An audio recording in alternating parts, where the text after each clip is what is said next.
de la Universidad Autónoma de Campeche, de la Facultad de Enfermería, para la licenciatura en Fisioterapia. Para la materia de cardiorrespiratoria, hoy les vengo a presentar la evaluación integral del sistema respiratorio.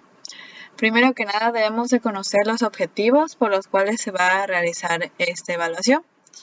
Y es para planear acciones de fisioterapia respiratoria. Debemos de recordar que siempre el paciente debe de ser evaluado de manera general, pasando también por el sistema respiratorio.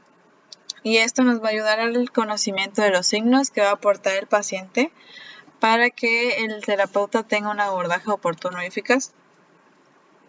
Vamos a iniciar con el reconocimiento inicial, que vamos en este caso a tener 3 vistas, la anterior, la lateral y la posterior. En el caso de la lateral son 2, ¿no? Entonces son 4 vistas.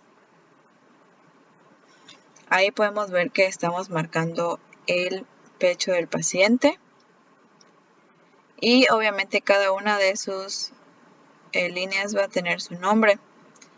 En este caso, la de en medio se llama línea media esternal, que la vamos a enumerar como la número 1. La número 2 va a ser la línea paraesternal derecha. La número 3 sería la línea paraesternal izquierda. La número 4 sería la línea medioclavicular derecha. La número 5, la línea medioclavicular izquierda. La sexta, la línea clavicular, que va a pasar de manera horizontal. Mientras que las otras 4 van a pasar, las otras 5 van a pasar de manera vertical. La séptima va a ser el tercer costal. Y ya por último va a ser la sexta costal.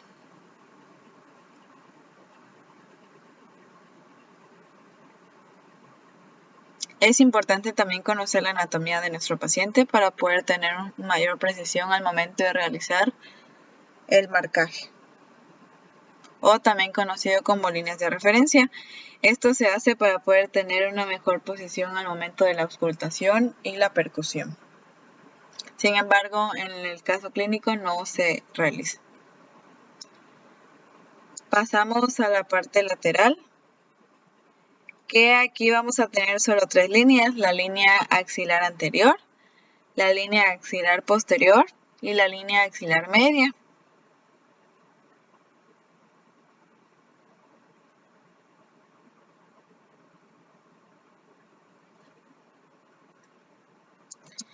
En el caso de la posterior vamos a tener 6 líneas. La línea escapular, la primera va a ser la línea media espinal, que va a ser en el cuerpo de la vértebra. La línea 2 va a ser la línea escapular derecha, la tercera la línea escapular izquierda, la cuarta sería la línea escapuloespinal, la 5 la línea infraescapular y por último la línea 6 la duodécima dorsal. En este caso nos vamos a basar mucho en la palpación de las costillas para poder sacar las mediciones y también de la escápula.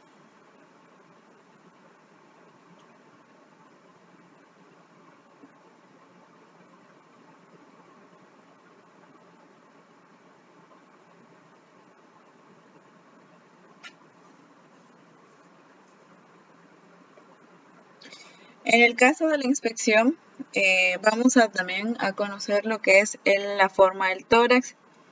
En este caso, nuestro paciente tenía un tórax normal o similar a normal. También el esternón lo tiene de una manera normal, aunque existen anormalidades.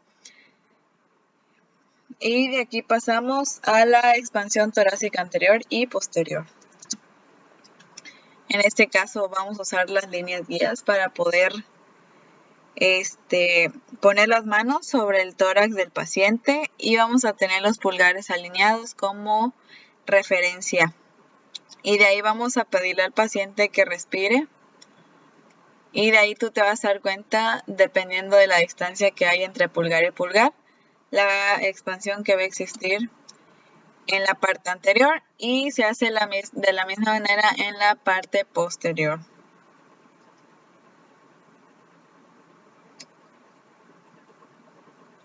En el caso del espacio que debe de haber, debe de ser mínimo de 0.5 centímetros.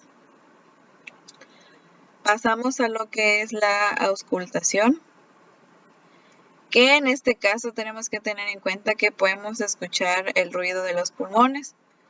Y aquí habría que ser un poco meticulosos para poder reconocer los tipos de anormalidades y normalidad. Iniciamos con la parte posterior, que de nueva cuenta las rayas nos van a servir de guía para poder realizar la auscultación. Como podemos ver, ahí vamos a tener varios puntos para realizarlo. Y tanto va a ser la auscultación en los mismos lugares como la percusión. En este caso, la revisión tiene que ser bilateral, tanto anterior como posterior. Y en este caso estamos usando un estetoscopio de doble campana, donde se pudo escuchar el ruido respiratorio de manera normal, sin ninguna anormalidad.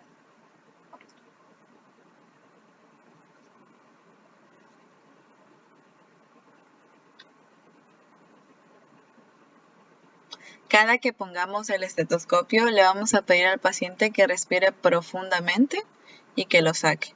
Obviamente intentaremos que la parte posterior sea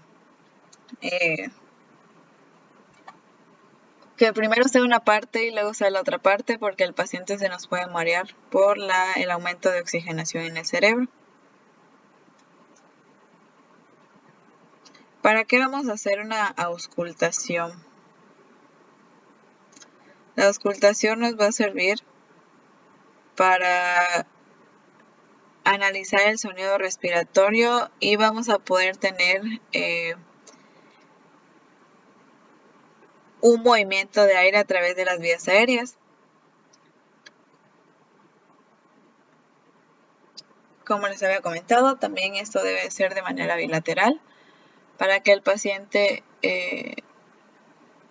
pueda tener un resultado más óptimo. Y ya por último vamos a tener lo que es la percusión del tórax. Volviendo a lo mismo, vamos a utilizar los mismos puntos que usamos para la auscultación, tanto anterior como posterior. Tenemos que poner nuestra mano sobre el espacio que querramos evaluar. Y con nuestro tercer dedo de ambas manos, una se va a poner y la otra se va a golpear. Y vamos a tratar de escuchar los ruidos que encontremos. Se tiene que escuchar como si estuviera hueco, ya que es una área donde va a estar acumulado el aire.